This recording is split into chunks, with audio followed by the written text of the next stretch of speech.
Hello, guys. Today's Bible reading is Acts 12, chapter 1 to 19. And this is right after Peter had, he spoke the gospel to a Gentile, which was apparently against Jewish law in those days. It was about this time that King Herod arrested some who belonged to the church, intending to persecute them. He had James, the brother of John, put to death with the sword. When he saw that this met with approval among the Jews, he proceeded to seize Peter also. This happened during the festival of unleavened bread. After arresting him, he put him in prison, handing him over to be guarded by 4 squads of 4 soldiers each. Herod intended to bring him out for public trial after the Passover. So Peter was kept in prison, but the church was earnestly praying to God for him.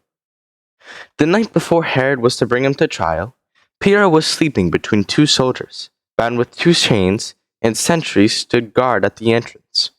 Suddenly an angel of the Lord appeared and a light shone in the cell. He struck Peter on the side and woke him up. "Quick, get up," he said, and the chains fell off Peter's wrists.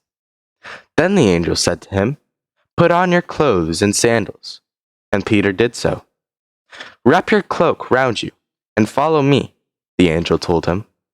Peter followed him out of the prison, but he had no idea that what the angel was doing was really happening. He thought he was seeing a vision.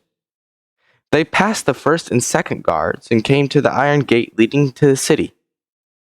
It opened for them by itself, and they went through it. When they had walked the length of 1 street, suddenly the angel left him.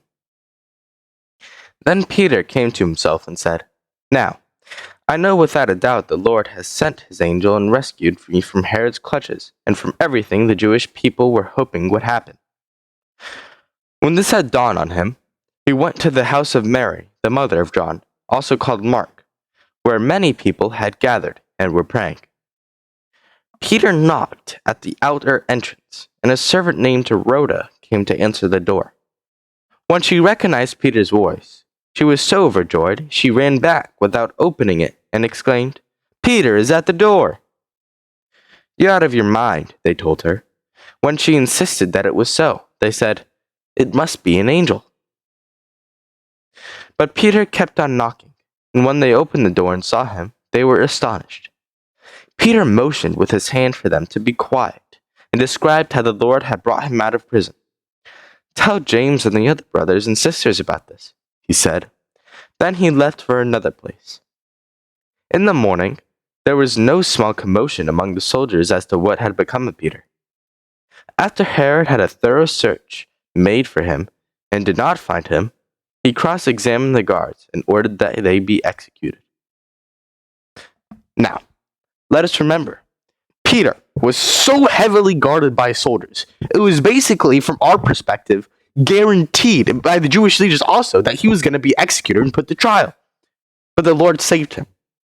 So, in these final days that are to come, and I request this of you, have faith also. For Peter, it was almost impossible that he was to escape. Yet the Lord permitted this, and it happened. All is possible through the Lord who gives you strength.